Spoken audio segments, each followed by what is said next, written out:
Kelly just reveal who the Washington Commanders are planning to take with the second overall pick in the NFL draft. What's going on, guys? Welcome to the Vikings Now by Chat Sports. My name is Patrick Siepman, and we got a big time quote to get to from Brian Kelly. Is he is pretty much indicating that the Washington Commanders are going to draft Jayden Daniels with the second overall selection in the 2024 NFL Draft. What does that mean for the Minnesota Vikings? Is a trade dead with Washington and Minnesota? We'll be diving into all of that and the quote from Brian Kelly. And then also, I do want to touch on Michael Penix and potentially the Vikings staying put at picks 11 and 23 and drafting the Washington quarterback, because after his pro day, I am definitely higher on Michael Penix. And I know pro days don't really necessarily mean too much, but I just kind of wanted to get my thoughts out, on that and tell you guys kind of my take on Michael Penix. But let's dive into the quote that Brian Kelly had around Jayden Daniels, and this was at his pro day. And he says, Daniels is going to get the ball out to the playmakers and make plays for Washington. I'll say that one more time. Exact quote. He says, because Daniels, is going to get the ball out to the playmakers and make plays for Washington. Now, why would he say for Washington? Was he just maybe, reading the internet streets and reading the rumors and just started connecting dots, and maybe maybe he just believes that Washington is going to take him. But also I thought about this. What if the Washington Commanders, since they know Caleb Williams is going number one, what if they're already kind of jumping the process on getting, familiar with whoever or with the quarterback that they're going to take, which being Jayden Daniels, and maybe they necessarily told him, hey, we're going to take you with the second pick, and then Daniels and Brian Kelly were chopping it up before their pro day, and then maybe Brian Kelly just kind of had this slipped out, because when you heard the way he said it, he sounded so kind of, what's the word I'm looking for here, like so convictive in what he was saying. Like you felt what Brian Kelly was saying when he said for Washington. Like he didn't seem like it was speculation. It seemed like he already knew he was going there. So maybe Brian Kelly, Jayden Daniels, they talked about this before the pro day, and Brian Kelly just kind of let it slip. So now what does this necessarily mean for the Minnesota Vikings? I think the trade up to number 2 is dead. I don't think there's going to be any chance that the Vikings send an overwhelming haul to Washington, even if it's, both first-round picks this year, first-round pick next year, and maybe like 3 extra or 2/3 and a 4th or whatever it may be. I just don't think there's a way the Vikings get up to number 2, because I think Washington is so set on taking a quarterback.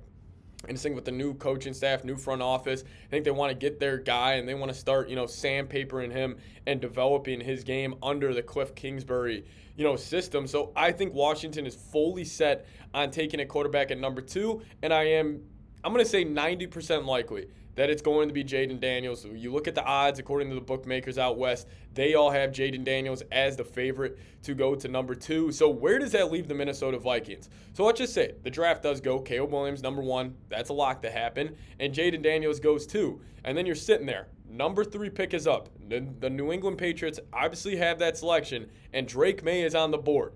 We know New England likes Drake Maye, but we also know this Vikings brass, the Vikings coaching staff, the Vikings front office, they are all in on the North Carolina quarterback. And this also tidbit.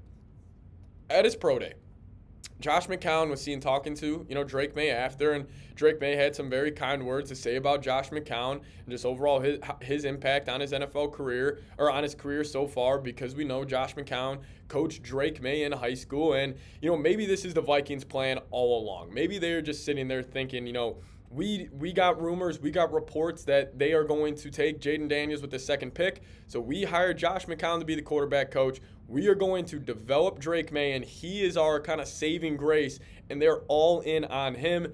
And I think it's going to take a hell of an offer to New England, because also the way, I've been hearing Gerard Mayo, Robert Kraft talk about the Patriots' number 3 pick.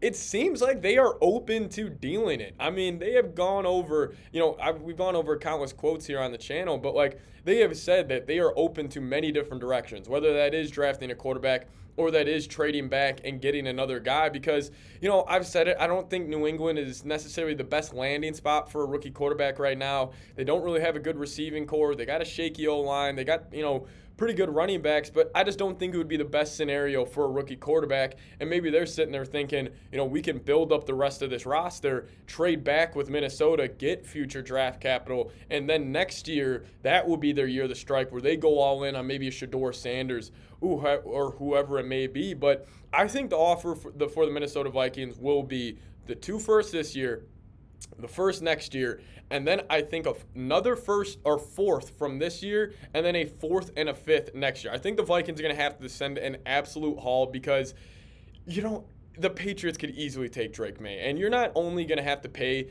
the quarterback tax. Obviously, if you're trading up for a quarterback, it's just going to cost more draft capital. You're also going to have to pay the tax that team at pick number 3 needs a quarterback. So you're going to have to, make them just question their kind of love they have for Drake Maye. And you're going to have to help them kind of move off that pick where they're sitting there saying, we like Drake Maye. He's a good quarterback.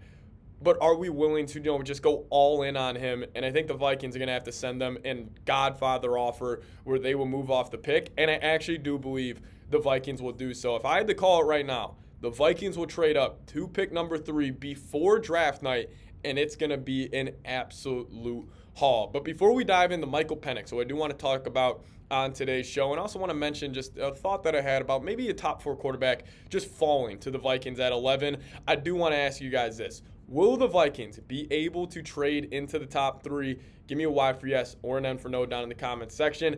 I think I'm typing my yeses right now, but it's most likely going to have to be with the New England Patriots. All right, let's talk about Michael Penix here for a second because he had his pro day at Washington the other day, and he just looked fantastic. I've been in the camp that I'm kind of out on Penix. I just don't really think he's worth a first-round pick, but the more I watch the guy, he's kind of a freak athlete. He ran a 4.56. He's a really big body. He's got a really big arm, and he's just got overall, a ton of muscle on him. He's got a complete football neck. He's got a thick neck, and I just like the way he's built as a quarterback, and I love the way he throws the football. In terms of the way the ball comes off his hands, it's on an absolute line. Like, besides Caleb Williams, Michael Penix might have the most zip on a football out of anybody in this year's draft class, and, I've kind of changed my tune on him. I actually wouldn't, originally I said on the channel, like if the Vikings sit at 11 and 23 and they take Penix at 23, I would be in shambles. And I actually have completely changed my tune. If that's a situation, let's just say the Vikings want to go corner at 11 and they get Kenyon Mitchell out of Toledo or Terrion Arnold, whoever it may be, and then they're sitting there at 23 and Penix is still on the board and they take him, I'd be kind of all in because, I've said this multiple times, and this is my take on this year's quarterback class. I think the number 1 quarterback is going to be Caleb Williams. He will work no matter where he goes.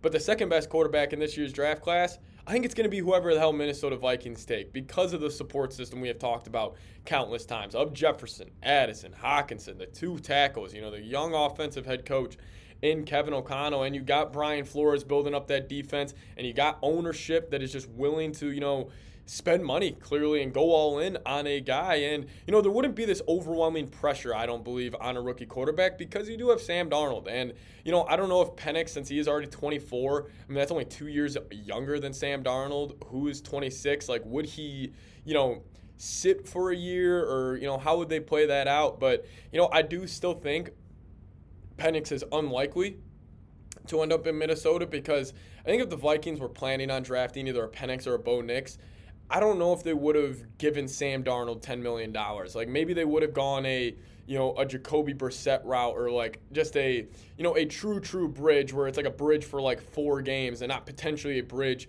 for a whole year, which I think Sam Darnold would be for a guy like J.J. McCarthy, where I think Sam Darnold, if the Vikings do draft J.J. or even Drake Maye, I could see either of those 2 guys, truly sitting down for the whole season and really just taking in the NFL behind Sam Darnold. But overall, to kind of conclude my thoughts on Michael Penix, I think he would work out in Minnesota. I do still think it's very unlikely. I think the Vikings will still, trade up in the draft, but maybe they don't. Maybe they don't get an offer that they can agree on. I actually don't think Michael Penix would be a bad choice at all.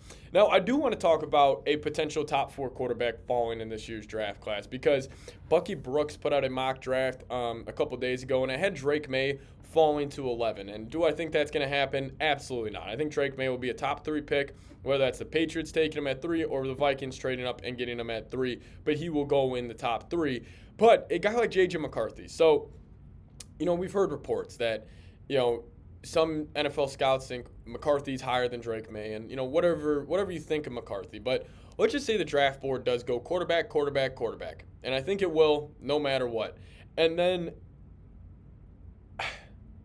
let's just say number 4 comes around, and it's the Cardinals. I think they're going to stay, and they're going to take Marvin Harrison. Let's just say the Chargers are there, and even though the Vikings could be calling, let's just say the Chargers are interested in Brock Bowers. Okay, so they take him. And then let's say the Giants are rolling around. We've heard they like J.J. McCarthy, but what if they would rather go a guy like Malik Neighbors and see finally what they have in Daniel Jones and give him one more chance? And then pick 7 rolls around.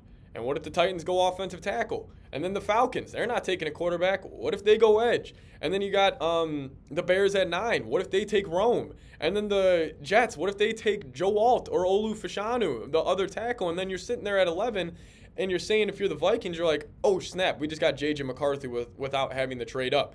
It would be an extremely risky move. I don't think the Vikings should do that, but I don't know. There's a lot of other good players in this year's draft class, and maybe some of these other teams are sitting there saying, like, yeah, we would love to trade back with Minnesota, but, man, if we could get a blue-chip player like a Joe Alt, like Malik Neighbors, Olu Fashanu, like Dallas Turner, Brock Bowers, Marvin Harrison, there's a lot of good players there that those teams may be saying, well, we can't get them at 11. We'll just stay put right here and draft that blue chip guy. Yeah, thanks for the offer of the 2 first-round picks, but we're cool staying here. Now, do I think that's going to happen? No. I still think the Vikings, I really do think they're going to get a deal done with the New England Patriots. That's what my gut's telling me, but I think the more likely option is the Arizona Cardinals. But again, guys, we're getting rumors left and right here on the channel, so it's even more, reason for you guys to hit that subscribe button. But to kind of conclude today's show, Brian Kelly necessarily revealed who the Washington Commanders are going to select with pick number 2. It's looking like it's Jayden Daniels. What does that mean for the Minnesota Vikings? If they want to go get Drake Maye, you're going to have to send that Godfather offer up to pick number 3. Michael Penix, I've kind of changed my tune on him. I think he's going to be way better than I originally thought in the NFL. And then also, I do think there's a possibility, a slight chance that a quarterback does this naturally fall to 11 to Minnesota. But guys, make sure you guys are subscribed to the channel. Thank you guys so much for watching. A little at-home, setup here with the Chat Sports background. Just want to get this video out for you guys. So thank you guys so much for watching. See y'all next time. Skol Vikes.